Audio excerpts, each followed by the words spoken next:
സ്നേഹം, ജീവശക്തിയാം ക്രൂശിൻ സ്നേഹം, ഉള്ളം കവരും സ്നേഹം, ജീവശക്തിയാം ക്രൂശിൻ സ്നേഹം, ഉള്ളം കവരും സ്നേഹം.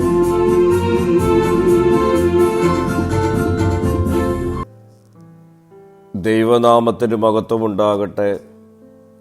ഇന്നത്തെ പ്രഭാത ധ്യാനത്തിനായി 52 സങ്കീർത്തനം 3 വാക്യം. നീ നന്മയേക്കാൾ തിന്മയെയും നീതി സംസാരിക്കുന്നതിനേക്കാൾ വ്യാജത്തെയും ഇഷ്ടപ്പെടുന്നു.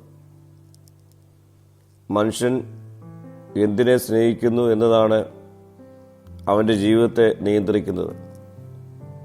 നമ്മുടെ ഹൃദയം നന്മയെയാണോ തിന്മയെയാണോ സ്നേഹിക്കുന്നത്? തിന്മയെ സ്നേഹിക്കുന്ന ഹൃദയം ദൈവത്തിൽ നിന്ന് അകറ്റുന്നു. ദൈവം തിന്മ ചെയ്യുന്നതിനേക്കാൾ തിന്മയെ സ്നേഹിക്കുന്ന മനോഭാവത്തെക്കുറിച്ചാണ് മുന്നറിയിപ്പ് നൽകുന്നത്. പാപം ഒരിക്കലും പെട്ടെന്ന് വളരുന്നില്ല.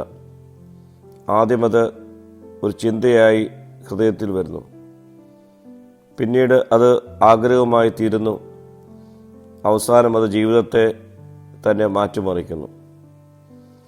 ഇന്ന് ലോകം പല തിന്മകളെയും സാധാരണ കാര്യമായി അവതരിപ്പിക്കുന്നു. എന്നാൽ വിശുദ്ധ ജീവിതത്തിലേക്കാണ് ദൈവം തൻ്റെ മക്കളെ വിളിച്ചിരിക്കുന്നത്.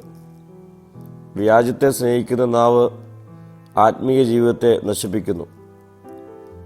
വചനം പറയുന്നു, നീതി സംസാരിക്കുന്നതിനേക്കാൾ വ്യാജത്തെ സ്നേഹിക്കുന്നു. നാവ് ചെറിയ അവയവമെങ്കിലും വലിയ നാശം വരുത്തുവാൻ കഴിയും. ഓരോ വിശ്വാസിയുടെ വായിൽ നിന്ന് അനുഗ്രഹവും ശാപവും ഒരുപോലെ വരരുത്.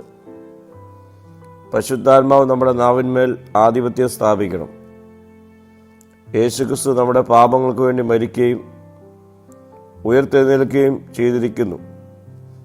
അവനിൽ വിശ്വസിക്കുന്നവർക്ക് പുതിയ ഹൃദയവും പുതിയ ജീവിതവും ലഭ്യമായി തീരും.